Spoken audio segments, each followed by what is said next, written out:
Assalamualaikum warahmatullahi wabarakatuh. Nama saya Tessa Veronica, saya dari kelas 11 IPS 2. Kali ini saya akan membahas tentang dampak demografi terhadap apa yang sedang terjadi di Indonesia. Sekarang kan kita tahu kalau misalnya Indonesia lagi diserang oleh wabah COVID-19 atau virus corona, itu menyebabkan banyak kelumpuhan di berbagai bidang, berbagai aspek di Indonesia.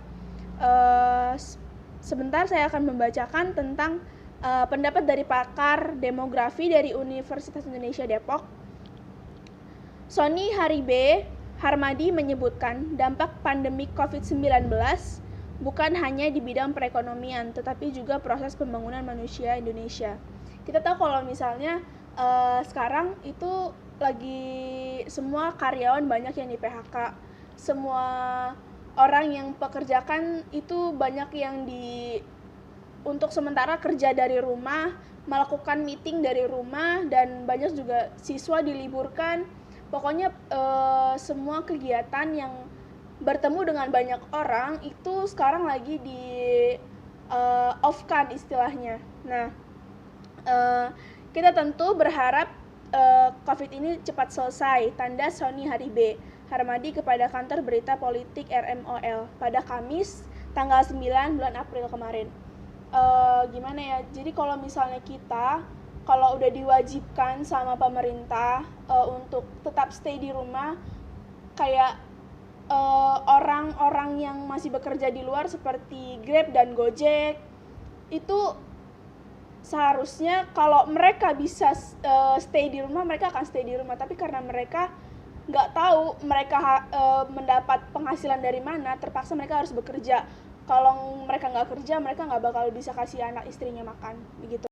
Sony Haribe atau pria yang juga Ketua Umum Koalisi Kependudukan Indonesia ini mengatakan dampak besar itu sangat beralasan karena selama tahun 2020 sampai 2024 Indonesia berada pada puncak periode bonus demografi yang disebut the window of opportunity. Namun seluruh dunia termasuk kita, Indonesia, sedang menghadapi pandemi COVID-19 atau virus corona. Penduduk usia produktif yang besar dihadapkan pada rendahnya penyerapan tenaga kerja, yaitu antara lain papar Sony. Katanya begitu.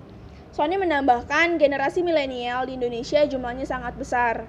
Kondisi dunia saat ini menambah Sony sedang mengalami perubahan drastis berkaitan dengan cara kerja dan cara hidup, sehingga generasi usia produktif kita yang lahir dari tahun 1985 hingga tahun 2000 sangat cocok dengan perubahan yang ada.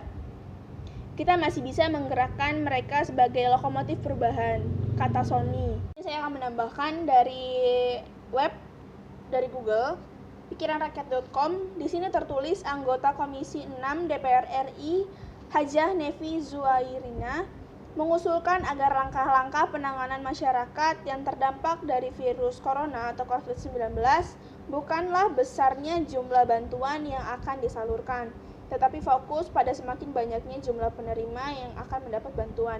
Jadi saya sempat lihat video dari satu grup di WhatsApp saya. Video itu menjelaskan kalau misalnya si garis terdepannya kita itu atau TNI Polri akan mengambil langkah, mereka nggak mau lagi ada orang yang bisa berkeliaran di luar.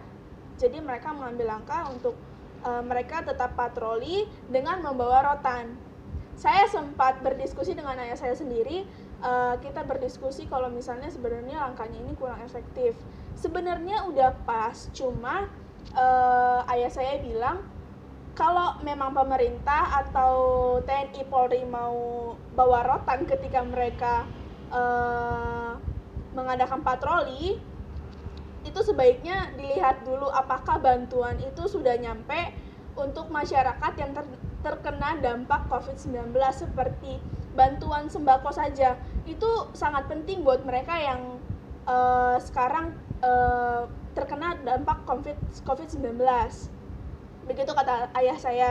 Jadi sebenarnya pemerintah bisa saja melakukan TNI dan Polri untuk patroli dengan membawa rotan atau membawa apapun itu untuk biar rakyatnya itu nggak bisa keluar masuk rumah dengan seenaknya tanpa memakai masker, tanpa ada perlindungan, dan bukan dengan alasan yang jelas mereka bisa melakukan itu, tetapi mereka harus melihat dulu apakah bantuan itu sudah sampai kepada rakyat yang paling rendah, maksudnya yang kayak seperti orang-orang kecil, orang menengah ke bawah itu harus mendapat bantuan. Dan saat ini telah terjadi peningkatan jumlah keluarga miskin baru yang jumlahnya sangat signifikan. Saya tidak mengetahui pasti angka dan data penambahan jumlah penduduk miskin Indonesia pada periode Februari sampai awal April ini. Bila dibandingkan periode yang sama tahun lalu sebelum ada update sensus terbaru, kata Nevi dalam pertanyaannya hari Minggu tanggal 5 April kemarin. Segitu saja yang saya bisa sampaikan, kurang lebihnya mohon dimaafkan. Saya harap melalui video ini kita bisa sadar, kita bisa memprotek diri kita sendiri, kita harus tinggal di rumah, kita harus bisa membantu para dokter dan para tenaga medis serta garda terdepan kita yaitu polisi dan TNI Indonesia supaya mereka bisa menjalankan tugasnya dan kita tetap stay di rumah. Kita nggak perlu menyulitkan mereka, tidak perlu menambah mereka untuk menambah pekerjaan mereka, itu tidak perlu. Kita harus tetap stay di rumah memutus rantai penyebaran COVID-19 ini. Terima kasih, segitu saja dari saya. Wassalamualaikum warahmatullahi wabarakatuh.